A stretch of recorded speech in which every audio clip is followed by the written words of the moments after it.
Bonjour à tous, j'espère que vous allez bien. Je suis vraiment ravie de vous retrouver aujourd'hui pour une nouvelle vidéo sur la chaîne qui va être les sorties du mois de juin qui me font très envie et franchement il y a quand même pas mal de sorties qui me font envie. Je suis plutôt contente et je suis d'autant plus contente de pouvoir filmer puisque cette vidéo va s'intercaler entre deux updates lecture que j'ai tournées en avance. Mais cette vidéo-là est tournée après tout ce qui s'est passé dans ma vie, donc après la maternité, tout ça. Donc je suis très contente de pouvoir vous tourner cette vidéo. J'espère vraiment pouvoir la tourner d'un point A à un point B sans coupure, sans tout ça. On verra, on verra. En tout cas, j'ai pu vlogger hier assez facilement, donc je me dis que pourquoi pas une vidéo, ça peut se faire. Je sais qu'avec ma fille, j'avais totalement pu reprendre le filmage de vidéos sans problème. Donc là, voilà, on va essayer comme ça. Et cette introduction est beaucoup trop longue, donc on va commencer tout de suite. Et on commence avec la première sortie, du coup, aux éditions Stardust, le 4 juin. C'est le tome 2 de La Forge des Secrets de Tricia Levenseller et c'est le marteau de pouvoir. Je vous ai parlé de la sortie du tome 1 au mois de mars. Je n'ai toujours pas lu le tome 1, vraiment pas, mais il me fait quand même toujours très envie. Il est dans ma pile à lire, il est dans ma liseuse. Il faut juste que je trouve le temps, l'énergie, la possibilité et en plus je suis toujours dans le Flowers Books Challenge et je ne l'ai pas mis dans ma pile à lire donc globalement voilà. Je pense qu'il ne sera pas lu avant cet été et je pense même que cet été il va passer à la trappe, mais en tout cas sachez que le tome 2 sort le 4 juin. Pour vous faire un résumé du tome 1, on va suivre Ziva qui préfère travailler dans sa forge plutôt que de côtoyer les autres. Un jour, une seigneuresse va lui demander de forger une épée qui a le pouvoir de récupérer tous les secrets de la personne qu'elle va embrocher, on va dire. Et en fait, Ziva, elle va se rendre compte que la seigneuresse, elle a de mauvaises intentions, qu'elle veut se servir de cette épée pour asservir son peuple. Du coup, elle va décider de s'enfuir avec sa sœur et l'épée pour essayer de la détruire. Elle va être rejointe par un mercenaire et un érudit. Et voilà, la quête, ça va être de détruire cette épée. J'en sais pas énormément plus, mais j'avoue que ça me fait très envie. Je trouve ça très cool que ce soit une femme qui soit forgeronne du coup. Je trouve ça très cool aussi le côté magie et surtout artefact magique. Donc voilà, j'ai vraiment très envie de me lancer dedans. C'est juste que voilà, j'ai pas encore trouvé le temps de me lancer dans cette saga. Et puis en plus voilà, c'est une saga donc ça fait une saga supplémentaire commencée. Donc pas tout de suite. Pas tout de suite. Je vais essayer de finir encore une ou deux sagas et on en reparlera d'ici la fin de l'année, je pense. Mais en tout cas, pour ceux qui ont lu le tome 1, le tome 2 sort le 4 juin. Deuxième sortie, toujours le 4 juin, mais cette fois-ci aux éditions Teen Spirit, sort le tome 2, encore une fois un tome 2 d'une saga que je n'ai toujours pas commencé. Donc le tome 2 de l'Académie des premiers-nés d'Isla Frost et ses sorcières des ténèbres. Donc voilà, comme je vous le disais, je n'ai toujours pas lu le premier tome, qui est pourtant dans ma pile à lire, qui se trouve actuellement dans ma liseuse, mais voilà. Encore une fois, je vous refais pas le topo, pas le temps, pas la possibilité et pas dans ma pile à lire pour le Flowers Books Challenge. Donc voilà, mais au niveau du résumé du tome 1, on est sur une magie qui déferle sur le monde et depuis que cette magie déferle sur le monde, les humains, pour survivre, doivent livrer leur premier-né aux monstres. Et un jour, on va avoir une jeune fille qui est du coup la première née, qui est en âge d'être livrée aux monstres, sauf que elle, ce qu'elle veut, c'est justement passer le portail et essayer de retourner les choses, essayer de combattre les monstres. Et donc, elle se livre bien volontiers, puisque son but, voilà, vraiment, c'est de sauver ses frères et sœurs, parce que c'est la première de 3 enfants. Je sais plus si elle a que des frères, que des sœurs, ou un frère et une sœur, bref. Donc elle se livre volontiers pour justement essayer de combattre ça en fait. Donc voilà, ça me fait quand même bien envie. Le fait d'avoir relu le résumé, ça me remotive trop à lire le tome 1. C'est toujours pas le cas. Mais en tout cas, le tome 2 sort au mois de juin. Troisième sortie, et là j'étais tellement au taquet que je n'ai pas écrit du tout, ni les éditions, ni la date de sortie, donc je vous remettrai la date de sortie ici. Au niveau des éditions, j'imagine qu'on est toujours chez De Saxus et c'est le tome 2 de La maison au milieu de la mer céruléenne de TJ Klune. Trop hâte, vraiment trop hâte. J'ai même pas lu le résumé, je savais que j'avais envie de lire le tome 2, donc voilà. Donc c'est quelque part de l'autre côté de la mer. Ça avait été un coup de cœur immense, ça avait été un déchirement de finir ce tome 1. Et même si en soi il se suffit à lui-même, j'avais quand même très envie de retrouver des personnages, très envie de savoir ce qu'il allait se passer par rapport aux nouveaux pensionnaires du pensionnat. Oui, du coup. Niveau résumé, on va suivre Linus qui est un agent de je ne sais plus quelle organisation, en tout cas du grand titre pompeux de cette organisation. Mais en gros, il va inspecter les orphelinats magiques pour savoir s'ils sont aptes à accueillir des enfants et si les enfants sont entre de bonnes mains.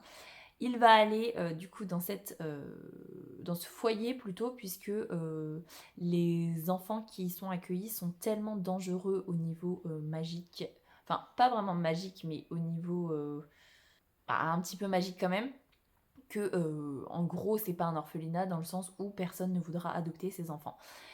Et il va être très stressé d'y aller parce que la dangerosité est extrême, mais en fait on va se rendre compte que même si les enfants sont très dangereux, ils sont tous sans exception très attachants. Bref, tout était incroyable. De toute façon, TJ Klune, c'est vraiment une plume particulière. C'est vraiment des histoires incroyables. C'est très tranquille, mais c'est un bonbon à lire. C'est juste incroyable. Donc, je me ferai une joie de lire le tome 2. Et là, clairement, je vous le dis, il sera lu très prochainement. Sortie suivante, c'est le 5 juin aux éditions Belfond et c'est Comment tu te sens de Sophie Kinsella. Clairement, là, j'ai vu Sophie Kinsella, je me suis dit, allez, on y va, parce que j'ai adoré tous les romans de Sophie Kinsella que j'ai pu lire quand j'étais plus jeune, parce que ça y est, je peux dire que je suis pas vieille, mais j'ai passé un cap quand même. Sophie Kinsella, si je ne dis pas de bêtises, c'est l'auteur de Accro au shopping. Pour le coup, c'est sa saga qui est la plus connue, si vraiment je dis pas de bêtises. Et je crois que c'est le seul que je n'ai pas lu d'elle. Tous les autres livres, à part peut-être les 2 derniers, je les ai tous lus. Et c'est vraiment du feel good trop agréable en fait. Et là, le résumé m'intriguait beaucoup puisque c'est juste une phrase, c'est quand les rires cachent les larmes. Et en gros, c'est précisé que parmi tous ces romans, c'est celui qui est le plus autobiographique. Voilà, donc ça me tente plutôt bien. J'imagine qu'on est sur un feel good pas forcément joyeux, mais c'est du Sophie Kinsella, je sais que la plume va me contenir, donc voilà, pourquoi pas. Ce sera lu et en plus juste avant l'été, je pense que ça peut être quand même plutôt chouette. Donc voilà pour le 5 juin. Bon, je vous fais un petit topo du coup. Comme vous imaginez, bébé numéro 2 se trouve sur moi parce que je voulais absolument filmer là. Papa est parti à un rendez-vous, donc du coup je suis globalement toute seule à la maison puisque ma petite chérie est à l'école. Donc j'ai bébé numéro 2 sur moi parce que je veux pas attendre de l'endormir. Donc voilà. Voilà, je fais un topo. Le balancement, pour ceux qui ont le mal de mer, je suis vraiment désolée. Mais voilà, on repart sur la vidéo. Ensuite, le tome 2 de la trilogie de la bibliothèque. D'ailleurs, ça me fait dire qu'il y a beaucoup de tomes 2 dans ces sorties du mois de juin. Tome 2, d'ailleurs, j'ai pas lu le tome 1, clairement.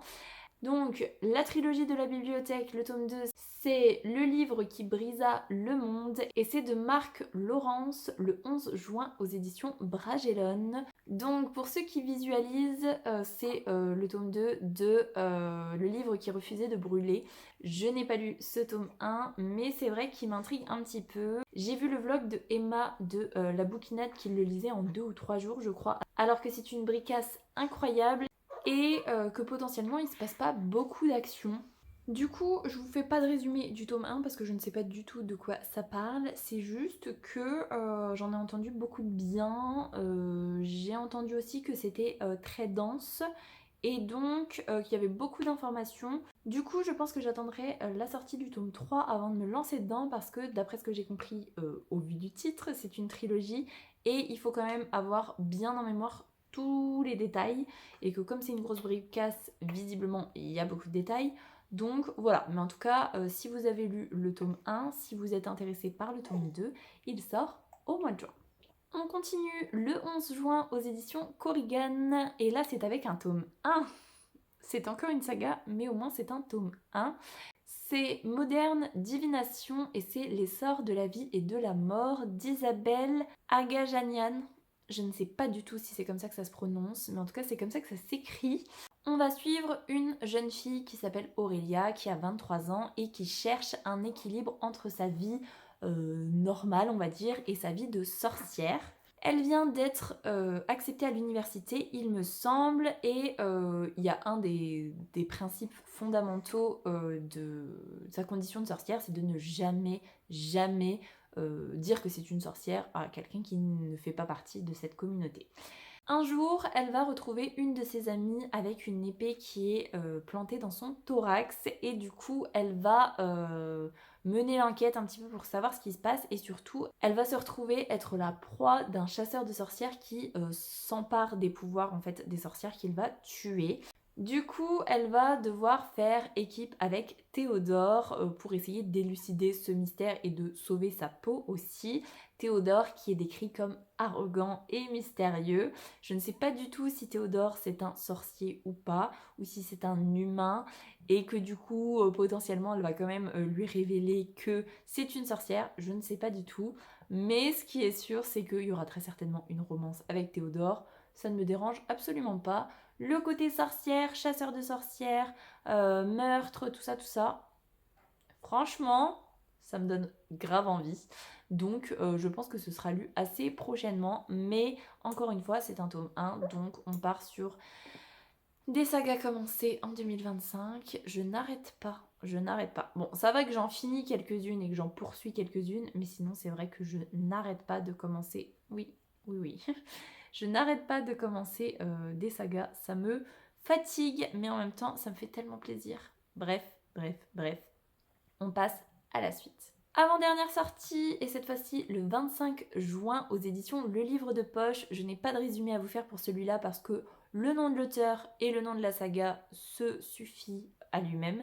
C'est le tome 9, partie 1 des archives de Rochard de Brandon Sanderson. C'est Vent et Vérité et je n'ai toujours pas commencé la saga des archives de Rochard de Brandon Sanderson. Vous n'êtes pas sans savoir que j'adore cet auteur, que je l'adore dans Skyward, que je l'ai adoré dans L'Empire Ultime, dans L'âme de l'Empereur, il me semble. Voilà, c'est un auteur de qualité plus. Et du coup, c'est vrai qu'un jour, je lirai les archives de Rochard, mais voilà, on est quand même sur un tome 9, partie 1, parce que en français, il coupe les tomes en partie 1, partie 2. Donc 9 et 9, 18, globalement ça fait 18 tomes. Et je les ai vus, les parties 1, partie 2, ils sont énormes. Mais un jour ce sera lu, mais ce jour n'est pas encore arrivé. En tout cas, sachez que le tome 9, partie 1, sort le 25 juin. Et on termine avec la dernière sortie le 26 juin aux éditions Roncières. C'est le tome 2 de La Promise du Roi de l'Ombre. C'est Le Serment du Roi de l'Ombre et c'est de Sylvia Mercedes. Je n'ai bien évidemment pas lu le tome 1, mais le résumé du tome 1 me fait très envie, donc je vous parle de la sortie du tome 2. Je me fatigue moi-même. Franchement, c'est indécent le nombre de tomes 2 qu'il y a dans cette vidéo, surtout que les 3/4, je n'ai pas lu le tome 1. Vraiment, je me fatigue moi-même, mais d'une force, vous n'imaginez même pas. Au niveau du résumé du tome 1, on a le roi des ombres qui cherche à tisser une alliance avec les humains pour sauver son peuple. La princesse, Faren, je crois que c'est comme ça qu'elle s'appelle, est recluse parce qu'elle a un don particulier qui fait qu'elle doit être recluse. Et elle a une sœur qui est promise justement à ce roi des ténèbres. Sa sœur est pas trop chaude pour se marier du coup avec le roi des ténèbres, donc on va envoyer Faren pour essayer de la de la convaincre de le faire tout simplement. Mais en fait, le roi des ténèbres va flasher sur Farhane tout simplement. Et donc j'imagine que finalement il va décider de prendre pour épouse Farhane. Sauf que j'imagine que ça va poser problème au vu de son don à elle. Et voilà, en fait j'en ai pas besoin de plus, ça me convient parfaitement comme résumé. Donc là c'est le résumé du tome 1 et voilà, je vous parle de la sortie du tome 2. Mais là le fait de vous en parler, ça me donne vraiment très envie de lire le tome 1. Donc voilà, en tout cas si vous avez eu la chance de commencer cette saga, sachez que le 26 juin sort le tome 2. Et du coup, voilà pour les sorties du mois de juin qui me font très envie. Je suis contente parce que j'ai réussi à vous filmer cette vidéo. J'ai d'ailleurs réussi à vous filmer cette vidéo avec un petit être humain dans mes bras plutôt, ce qui n'est pas si évident que ça. J'avoue que c'est juste parce que j'ai eu la flemme de l'endormir et de le poser. Je voulais profiter du fait que papa n'était pas là, d'être un peu tranquille à la maison. J'aurais pu aussi profiter de cet après-midi, mais bon, bref. L'information importante, c'est que j'ai réussi. J'espère que au montage, je vais me rendre compte que j'ai bien parlé de tout ce que je voulais et que je n'ai pas oublié d'informations importantes. Je croise les doigts en tout cas. Sur ce, je vais vous laisser là-dessus. J'espère que cette vidéo vous aura plu. Si c'est le cas, n'hésitez pas à mettre un petit pouce dans les airs, à vous abonner à la chaîne et à venir discuter avec moi en commentaire. Ça me fera super plaisir. Pour les plus timides, un petit emoji tigre, ce sera très apprécié. En attendant, je vous souhaite une très belle semaine, de très belles lectures et je vous dis à la semaine prochaine. Salut!